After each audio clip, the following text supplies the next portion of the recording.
Aujourd'hui, je suis porteur de bonnes nouvelles. La première bonne nouvelle, c'est que la saison des petits fruits s'en vient et que je m'en réjouis parce que là, c'est le bonheur total. Les tartes, les puddings, les shortcakes, amenez-en, tout ça est possible. Mais aujourd'hui, je vous propose quelque chose de complètement différent.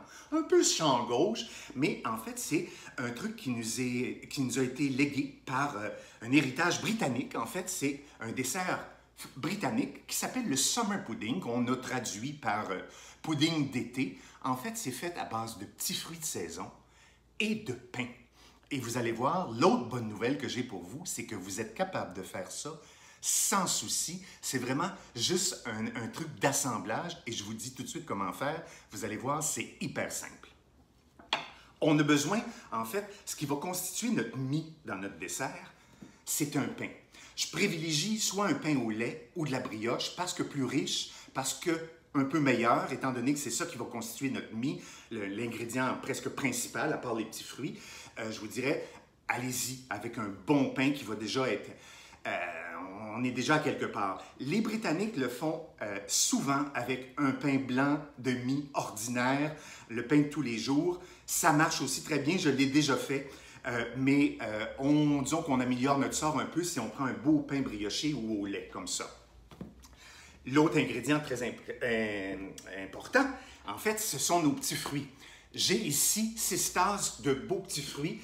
Là, ici, pour le besoin de la cause, je les ai pris congelés parce que je voulais prendre de l'avance pour être sûr que vous soyez bien armés pour attaquer l'été. Et puis, quand la saison va arriver, vous serez prêts à faire ce merveilleux pudding que les gens ne croiront pas que c'est vous qui avez fait.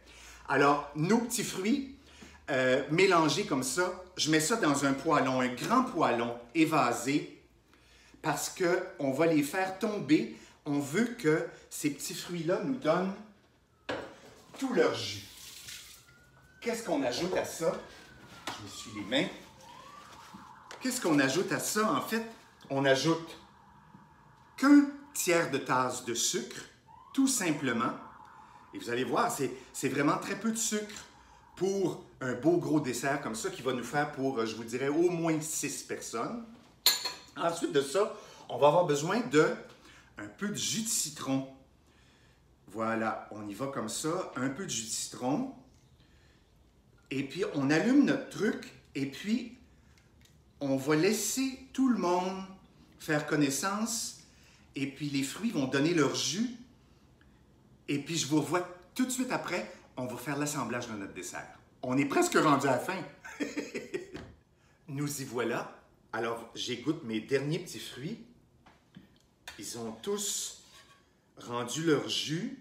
En fait, je ne veux pas que ça fasse une compote. On ne fait pas de la confiture non plus, là. C'est vraiment...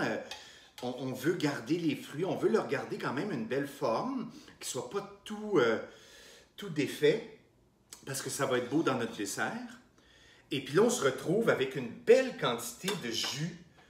Vous voyez ici, on se retrouve vraiment avec une belle quantité de jus dans lequel on va tremper notre pain. Mais au préalable, il faut choisir la forme qu'on veut y donner. Moi ici, voyez-vous, pour celui-ci que j'ai fait, là, j'avais un moule à terrine comme ça à la maison. Et puis, je l'ai fait là-dedans. Mais vous pourriez le faire, les Anglais, les Britanniques le font souvent dans un bol comme ça.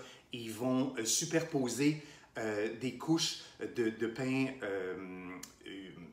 imbibé et puis des petits fruits, puis ils vont superposer ça comme ça, dans une belle forme comme ça. Quand on inverse, c'est très séduisant aussi comme ça fait un peu style bombe. Et puis, vous pourriez aussi le faire dans un contenant à souffler, laisser aller votre imagination. Vous pouvez le faire comme vous voulez. Moi, j'ai décidé ce matin, j'avais un moule à pain comme ça que j'ai choisi.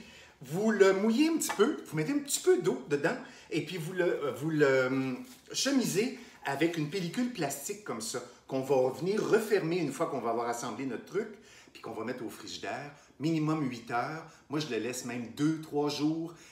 Ça va n'être que mieux, et vous le démoulez, et vous allez voir, vous allez triompher. Alors, je vous montre à faire ça. Mon pain de tantôt, je l'ai tranché sur le long, comme ça. J'ai enlevé les croûtes, et puis là, c'est ma matière première. Ah, je le trempe comme il faut vraiment de tous les côtés. De tous les côtés, je l'imbibe de mon jus et puis je viens le déposer au fond de mon moule, comme ça ici. Voilà. Et là, avec une cuillère, je vais ajouter des petits fruits. Alors, vous me suivez, hein? C'est vraiment pas compliqué. Ce n'est que de l'assemblage. On fait tomber nos fruits, on leur fait donner leur jus et ensuite, on divise les fruits et le jus pour en faire notre pudding. Voilà ici. Moi, je ne vous ai pas dit tantôt, mais en fait, là, ici, mon mélange de fruits est composé de fraises, de framboises, de mûres et de bleuets. Mais allez-y, il pourrait avoir une dominante, plus bleuet, plus fraise. Allez-y avec ce que vous avez. Faites-vous un beau mélange, puis ça va marcher. Et on y va ainsi de suite, comme ça, voyez-vous. Je refais la même chose avec une autre tranche de pain. J'y vais vraiment toutes les extrémités. Je les veux bien imbibées. Et puis après ça, je reviens superposer ça. Et je remets des fruits et ainsi de suite. Et ensuite, on vient avec notre papier, on referme tout ça, on envoie ça au frigo. Et puis quand la visite arrive, on est prêt à leur faire un câlin. Prenez le temps de vous essuyer les mains. Alors, je vous souhaite un bon week-end. Et puis, donnez-moi des nouvelles si vous l'essayez. Parce que ça, là, ça fait plaisir à tous. C'est pas sucré, c'est des petits fruits de saison. Et puis, je pense que vous allez faire des heureux. Salut! Bye!